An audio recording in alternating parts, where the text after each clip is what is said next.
आशा है सब आप स्वस्थ होंगे और अपने अपने घर में सुरक्षित होंगे।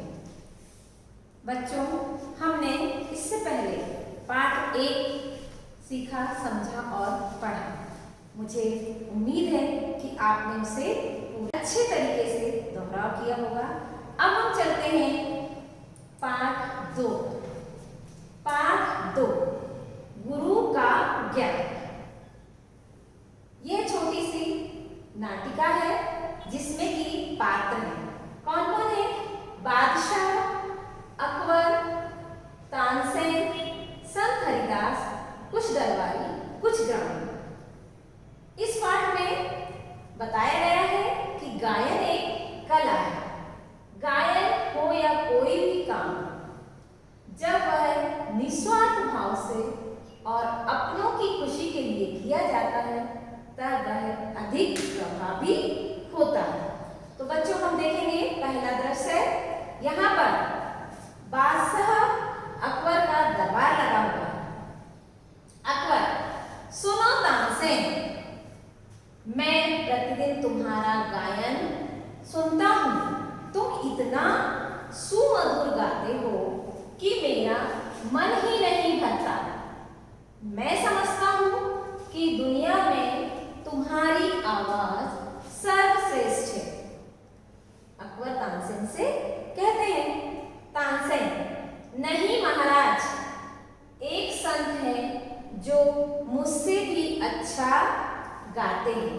तो बताते हैं कि एक संत है जो मुझसे भी अच्छा गाते हैं। चलिए आगे हम देखेंगे। अकबर सचमुच आश्चर्य से बोलते हैं, तब तो उन्हें अवश्य ही हमारे दरबार में बुलाओ। क्या तुम ऐसा कर सकते हो? वो उनसे प्रश्न करते हैं कि तुम उन्हें हमारे दरबार में बुला सकते हो? तानसेन, नहीं महाराज, मैं क्या कोई भी ऐसा नहीं कर सकता। वे यहाँ नहीं आएंगे। तानसेन कहते हैं कोई भी उन्हें यहाँ नहीं बुला सकता है। अकबर, यह जान लेने के बाद भी नहीं कि उन्हें हिंदुस्तान के बादशाह ने बुलाया है। ये जानने के बाद भी कि उन्हें अकबर सम्राट ने बुलाया है। तानसेन, जी महाराज, तब भी नहीं, वे फिर भी नहीं आएंगे। अकबर, वाह, यदि वे यहाँ नहीं आ सकते तो हम तो वहां जा सकते हैं। यदि वे हमारे दरबार में नहीं आ सकते तो हम उनके पास जा सकते हैं। क्या तुम मुझे उनके पास ले चलोगे? उनसे पूछते हैं, क्या तुम मुझे उन संत के पास ले चलोगे? तानसेन, अवश्य महाराज, जरूर महाराज, पर आप वहां हिंदुस्तान के बादशाह के रूप में नहीं जा सकोगे। आप राजा के रूप में उनके पास नहीं जा सकते। अकबर, ठीक है, मैं संगीत प्रेमी बनकर जाऊंगा, पर यह तो बताओ कि वे हैं कौन? तानसेन, महाराज, वे मेरे संगीत गुरु हैं। वे मुझे संगीत सिखाते हैं। लोग उन्हें संत हरिदास के नाम से जानते हैं। उन्हें सादगी बहुत पसंद है। वे मानते हैं संतन को कहाँ सीकरी सो काम। वे कहते हैं संतन को कहाँ सीकरी सो काम, यानी जिसने घर द्वार त्याग दिया हो उसे मुगल साम्राज्य की राजधानी इस फतेहपुरी सीकरी से क्या लेना देना। इसलिए आपको वहां वेश बदलकर चलना होगा। आपको वेश बदलना होगा, तब आप उनके पास जा सकते हैं। अकबर, बहुत खूब, आश्चर्य से कहते हैं, बहुत खूब, वाह, कितने ऊंचे ख्यालात हैं, कितने ऊंचे विचार हैं उनके और उनकी साफ गोई है उनकी सोच में। मियां तानसेन, मैं यहीं से तुम्हारे गुरु को सलाम करता हूँ। कहते हैं मैं यहीं से तुम्हारे गुरु को प्रणाम करता हूँ। तुम चलने की तैयारी करो। अब तो मैं हर हाल में उनका दीदार करना चाहता हूँ। अब तो मैं हर हालत में उन्हें देखना चाहता हूँ। संत हरिदास की कुटिया। संत आसन पर बैठे हैं। एक और तानसेन तानपुरे के साथ, दूसरी ओर बादशाह अकबर सेवक के वेश में सुनने को आते। तानसेन, गुरुदेव आपका गायन सुनने की हमारी हार्दिक इच्छा है। हमारी बहुत इच्छा है कि हम आपका गीत सुने। हम पर कृपा करें, हम पर कृपा करें। हरिदास, तानसेन तुम तो जानते ही हो, तुम तो जानते ही हो मैं वर्षों पहले गायन छोड़ चुका हूं। मैं कई वर्ष हो गए अपना गायन छोड़ चुका हूं। अकबर, मियां तानसेन फिर आप ही कुछ सुना दीजिए। वो कहते हैं आप ही कुछ सुना दीजिए तानसेन। हरिदास, हाँ यही उचित होगा, हाँ यही ठीक होगा। इस बहाने वर्षों बाद मैं भी तुम्हारा गायन सुन सकूंगा। वो कहते हैं कि यही ठीक होगा, मैं भी तुम्हारा संगीत सुन सकूंगा। तानसेन, जैसा आपका आदेश गुरुवर। कहते हैं जैसी आपकी आज्ञा गुरुदेव। तानसेन कई बार बेसुरा आलाप लेते हैं। तानसेन जानबूझकर सुर का आलाप गलत लेते हैं। फिर रुकते हैं, तानपुरे पर स्वर साधते हैं। फिर वही बेसुरा आलाप लेते हैं, फिर रुकते हैं। वे बार बार गाने में गलती करते हैं। बेसुरा आलाप यानी गलत राग लेते हैं। हरिदास, तुम्हारा स्वर सही नहीं लग रहा। हरिदास कहते हैं कि तुम्हारा जो स्वर है वह गलत है। तानसेन, तुम भी चूक कर सकते हो, भरोसा नहीं होगा। वे कहते हैं तानसेन मुझे विश्वास नहीं हो रहा कि तुम भी स्वर लगाने में गलती कर सकते हो। सही स्वर लगाना कैसे भूल गए? तुम सही स्वर लगाना कैसे भूल सकते हो? मुझे आश्चर्य हो रहा है। रुको, मैं याद दिलाता हूँ। गुरु कहते हैं कि मैं तुम्हें याद दिलाता हूँ कि सही स्वर कैसे लगाते हैं। तानसेन ने उठकर तानपुरा संत हरिदास को थमा दिया। उन्होंने अपना तानपुरा अपने गुरुदेव को दे दिया। नेपथ्य से मधुर स्वर में किसी राग का गायन। अब गुरुदेव गायन कर रहे हैं। संत हरिदास का तानपुरे पर हस्त संचालन और अपने हाथों से वो तानपुरा बजा रहे हैं। अकबर, वाह वाह, क्या कहने, मैं धन्य हुआ, मैं धन्य हुआ। अकबर आश्चर्य से कहते हैं कितना मधुर स्वर, मैं इस स्वर को सुनकर धन्य हो गया। संत हरिदास का गायन पूर्ण हुआ। तानसेन तानपुरा लेने के लिए आगे बढ़े और तानसेन ने अपना तानपुरा लेने के लिए गुरुदेव से आगे बढ़े। हरिदास, पुत्र तानसेन, अब तो तुम्हारी इच्छा पूरी हो गई ना? वो कहते हैं कि पुत्र तानसेन, मैं समझ गया था कि तुम जानबूझकर गलत आलाप ले रहे हो। तुम्हें मेरा गायन सुनने की इच्छा है।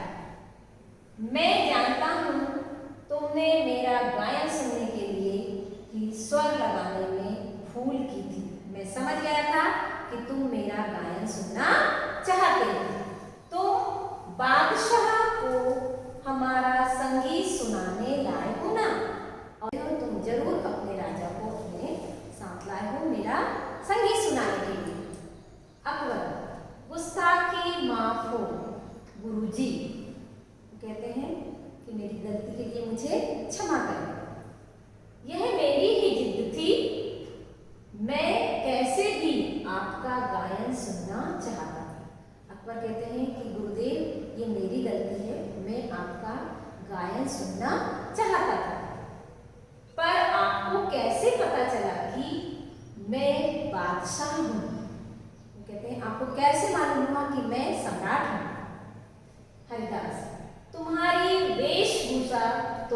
सेवकों की है, पर हाव भाव स्वामियों वाले ही हैं। उन्होंने कहा कि तुम्हारी पहनावा जो है वह सेवक की तरह, परंतु तुम्हारी जो बोलचाल है, हाव भाव है, वो किसके जैसे हैं? स्वामियों के जैसे। मेरी आंखें धोखा नहीं खा सकती, मेरी आंखें धोखा नहीं खा सकती। मुझे आरंभ में ही संदेह हो गया था, मुझे आरंभ यानी शुरू में ही संदेह यानी शक हो गया था। फिर जब तुमने पुत्र तानसेन को मियां तानसेन कहा, तब मेरा रहा सहा संदेह भी जाता है। जब तुमने तानसेन को मियां तानसेन कहा तो मेरा जो शक था वह भी जाता रहा। मैं समझ गया कि तुम बादशाह हो। संत हरिदास कुटिया से बाहर जाने हुए, तभी अकबर और तानसेन ने उनके सामने झुककर क्षमा मांगी। दोनों ने उनसे क्या मांगी? क्षमा मांगी, और वे भी कुटिया से बाहर आ गए। अकबर, मियां तानसेन, जरा मेरे एक सवाल का जवाब दो। वो कहते हैं तानसेन मेरे एक प्रश्न का उत्तर दो। तानसेन, फरमाए हुजूर। कहते हैं बोलिए हुजूर।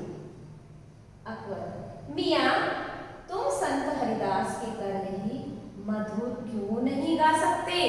वो कहने लगे कि तुम जैसे तुम्हारे गुरुदेव गाते हैं वैसा मधुर स्वर में क्यों नहीं गा सकते? तानसेन उत्तर देते हैं, जहां बना गुरुजी निस्वार्थ भाव से गाते हैं।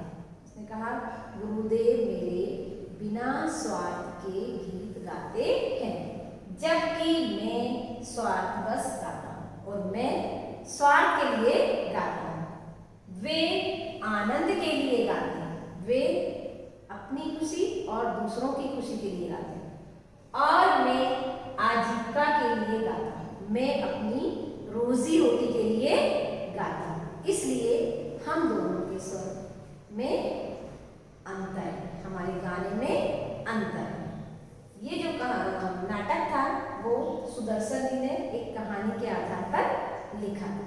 बच्चों, अब हम देखेंगे इस पाठ के शब्दार्थ। ये नाटक आपको पढ़ना है, समझना है, और इसके बाद हम शब्दार्थ को देखेंगे। शब्दों के अर्थ, शब्दार्थ शब्दों के अर्थ आप मेरे पीछे दोहराएंगे। बादशाह राजा, बादशाह राजा, विराजमान बैठे हुए। कहा था ना अकबर सिंहासन पर विराजमान, सिंहासन पर बैठे हुए। सर्वश्रेष्ठ, सबसे अच्छा, सर्वश्रेष्ठ सबसे अच्छा। साफ बोली, स्पष्ट बोलना, साफ बोली, स्पष्ट बोलना। आतुर, जानने की इच्छा, आतुर जानने की इच्छा। गुस्ताखी, गलती, गुस्ताखी गलती। ये कौन से शब्द हैं? उर्दू शब्द है। निस्वार्थ, बिना स्वार्थ के, निस्वार्थ बिना स्वार्थ के। ग्रामीण, गांव में रहने वाला, जो लोग गांव में रहते हैं उन्हें क्या कहते हैं? ग्रामीण। साम्राज्य, दूर दूर तक फैला राज्य, साम्राज्य दूर दूर तक फैला राज्य। ख्यालात, विचार, ख्यालात यानी विचार। दीदार, देखना, दीदार देखना। हस्त संचालन, हस्त यानी हाथ, संचालन यानी चलाना, हस्त संचालन, हाथ चलाना। फरमाए, बोले, फरमाए बोले। आजीविका, रोजी रोटी, आजीविका रोजी रोटी। बच्चों, ये शब्दार्थ आपको अपने घर में बैठ के दोहराना है। मौखिक प्रश्न उत्तर दीजिए। यहाँ पर मौखिक प्रश्न, हम उत्तर देंगे। क अकबर कौन थे? अकबर कौन थे? उत्तर आएगा अकबर हिंदुस्तान के मुगल बादशाह थे। कौन थे? अकबर हिंदुस्तान के मुगल बादशाह थे। ख तानसेन से अच्छा कौन गाता था? आपने नाटक में देखा ना, कौन गाते थे सबसे अच्छा? तानसेन से अच्छा उनके गुरु हरिदास गाते थे। कौन गाते थे? उनके गुरु हरिदास उनसे भी अच्छा गाते थे। चलिए आगे देखेंगे। गुरुजी से मिलने किस वेश में गए थे? उत्तर अकबर गुरुजी से मिलने सेवक के वेश में गए थे। किसके वेश में गए थे? सेवक बनकर गए थे। घ तानसेन बेसुरा आलाप क्यों ले रहे थे? उत्तर तानसेन बेसुरा आलाप ले रहे थे क्योंकि वे अपने गुरुजी का गायन सुनना चाहते थे। तानसेन ने गुरुजी को बजाने के लिए कौन सा वाद्य दिया? ये हमारा प्रश्न है। उत्तर तानसेन ने गुरुजी को बजाने के लिए तानपुरा वाद्य दिया। कौन सा दिया था? तानपुरा वाद्य। तानसेन ने गुरुजी को बजाने के लिए तानपुरा वाद्य दिया। लिखित प्रश्न हाँ या नहीं में उत्तर लिखिए। क तानसेन सबसे मधुर गाते थे? तानसेन सबसे मधुर गाते थे? नहीं। कौन गाता था? उनके गुरुदेव।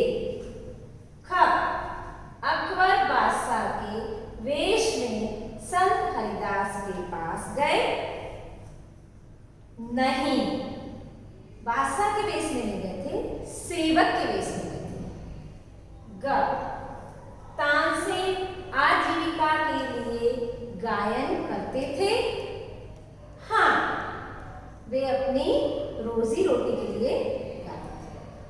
घ गुरुजी स्वार्थ भाव से गाते थे? नहीं।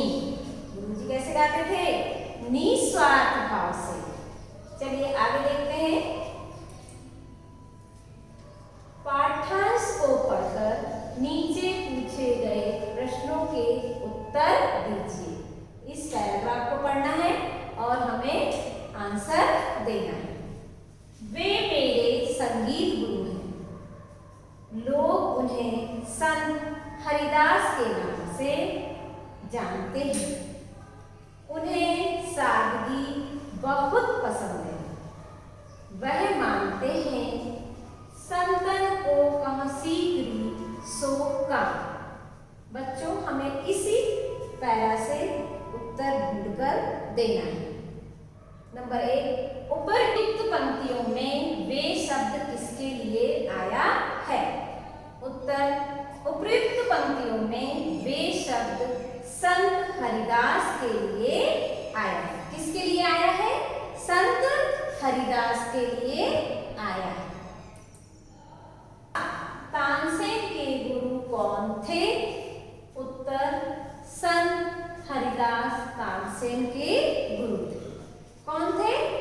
संत हरिदास तानसेन के गुरु थे। ग संत हरिदास का व्यक्तित्व कैसा था? उत्तर संत हरिदास का व्यक्तित्व सादगी था। संत हरिदास का क्या मानना था? उत्तर आएगा संत हरिदास मानते थे संतन को कह सीकरी सो काम। क्या मानते थे वो? संतन को कहा सीकरी सो काम। चलिए अब आगे देखते हैं। उत्तर लिखिए। प्रश्न क तानसेन के गायन के विषय में अकबर के क्या विचार थे?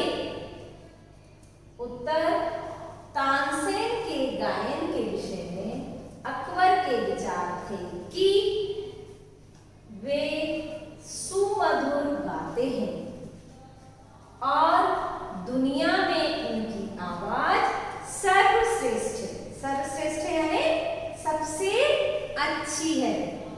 ख, अकबर संत हरिदास से क्यों मिलना चाहते थे? अकबर संत हरिदास से क्यों मिलना चाहते थे?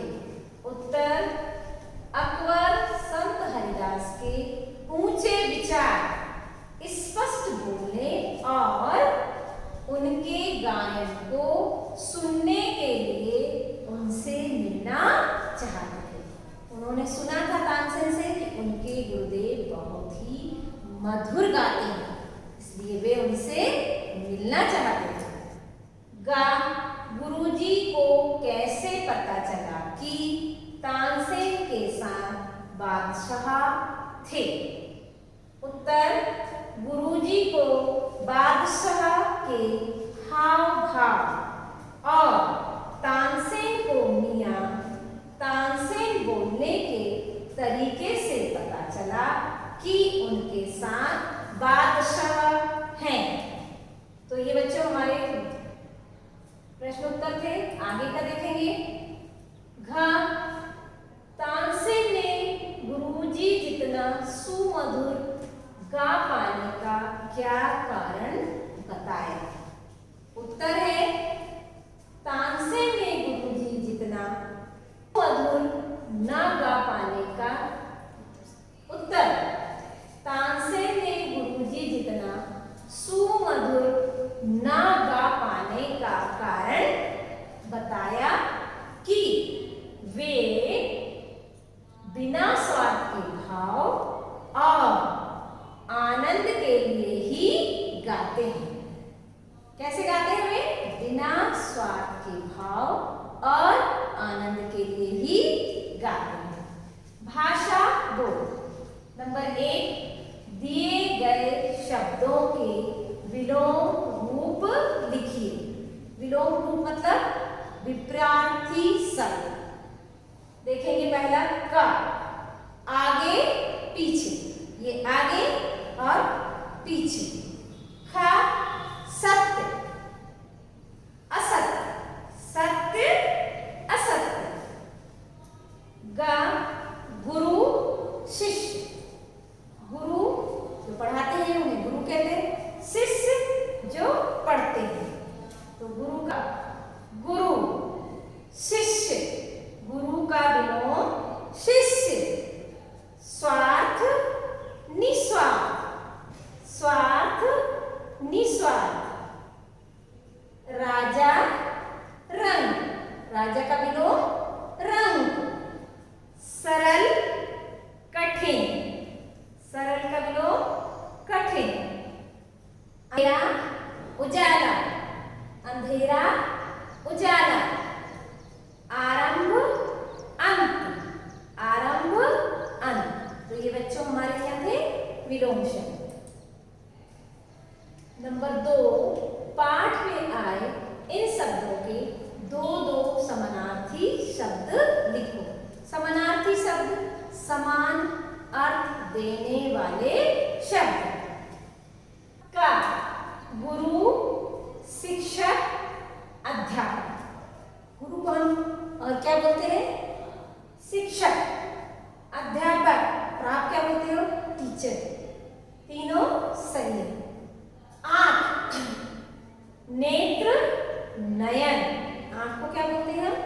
नेत्र, नयन। घर, ग्रह, सदन। घर, ग्रह, सदन। पुत्र, बेटा, सुत। पुत्र को क्या कहते हैं? बेटा, सुत। दुनिया, संसार, जग। दुनिया को क्या कहते हैं? संसार, जग, जगत भी कहते हैं। नंबर 3, दिए गए वाक्यांशों के लिए एक शब्द लिखिए। यहाँ पर एक वाक्य दिया है, उसका उत्तर हमें एक शब्द में देना है। नंबर 1 का जो गीत गाता हो, जो गीत गाता हो से क्या कहते हैं? गायक। जो नृत्य करता हो, जो नाचता हो, नृत्य। जो अभिनय करता हो, जो अभिनय करता हो, अभिनेता। जो अभिनय करता है उसे क्या कहते हैं? अभिनेता। जो किसी वाद्य को बजाता हो, वादक। जो किसी वाद्य को बजाता हो, वादक। जो गीत लिखता हो, जो गीत लिखता हो, गीतकार। क्या कहते हैं? गीतकार। तो बच्चों ये हमने समानार्थी और एक शब्द में उत्तर देना सीखा। चलिए अब हम आगे देखते हैं। बच्चों आज आपने पाठ 2 में पाठ को पढ़ना, शब्द, विलोम शब्द, समानार्थी शब्द और एक शब्द में उत्तर दो, ये सब चीजें हमने समझी और सीखी।